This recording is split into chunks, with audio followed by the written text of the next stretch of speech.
Corona काल के बीच आज हम आपको उत्तराखंड की एक ऐसी जनजाति के बारे में बताने जा रहे हैं जिसका नाम शायद ही आपने सुना होगा। ये जनजाति डिजिटल क्रांति के दौर में भी मुख्य धारा से कोसों दूर है।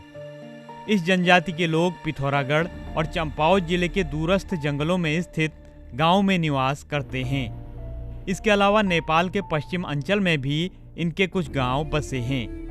वनराजी नाम की इस जनजाति की सबसे अधिक आबादी पिथौरागढ़ जिले में है।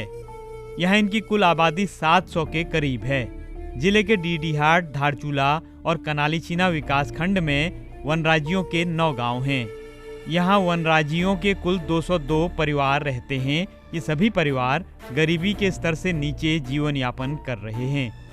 अब सवाल ये उठता है कि इस दौर में इनका जिक्र हम क्यों कर रहे हैं। दरअसल कोरोना काल में इन लोगों के सामने आर्थिक संकट तो गहराया ही है, साथ ही इन लोगों को अभी तक टीकाकरण और इससे जुड़ी जानकारियां भी नहीं हैं। इसके अलावा कई ऐसी भ्रांतियां भी हैं जिसके कारण ये वैक्सीनेशन से दूर भाग रहे हैं। वन राज्यों के लिए लंबे समय से काम करने वाली अर्पण संस्था की खीमा देवी की बातों से चिंता और बढ़ जाती है। आप भी सुनिए वो क्या कहती हैं। इस कोरोना महामारी में इन लोगों के गांव में जो स्वास्थ्य शिविर लगाए गए हैं उसमें एक तो कोविड जांच नहीं करा रहे हैं, दूसरा जो टीकाकरण का काम हो रहा है उसके लिए भी ये डर रहे हैं। लोगों के द्वारा डराए गए हैं कि भाई बुखार आ रहा है और 2-3 दिन तक बिस्तर में पड़े रहना है, इसलिए वो लोग टीकाकरण के लिए सामने नहीं आ रहे हैं। मामले की गंभीरता को समझते हुए ईटीवी भारत ने इस संबंध में स्वास्थ्य विभाग के अधिकारियों से बात की, जिसके बाद स्वास्थ्य महकमा हरकत में आया। वनराजी गांव जो है आज उनकी 27 तारीख को सैंपलिंग कराई जा रही है, उनको दवा वितरित की जा रही है।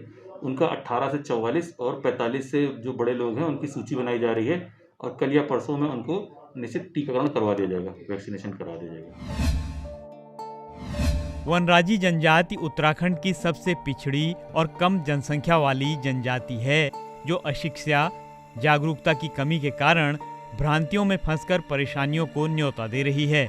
ऐसे में जिला प्रशासन, सामाजिक संस्थाओं और स्वास्थ्य महकमे को चाहिए कि समाज के अंतिम स्तर तक जाकर वैक्सीनेशन से जुड़ी जानकारियों के साथ ही इस तरह की भ्रांतियों को दूर किया जाए, जिससे कोरोना को हराया जा सके। ईटीवी भारत के लिए पिथौरागढ़ से मयंक जोशी की रिपोर्ट।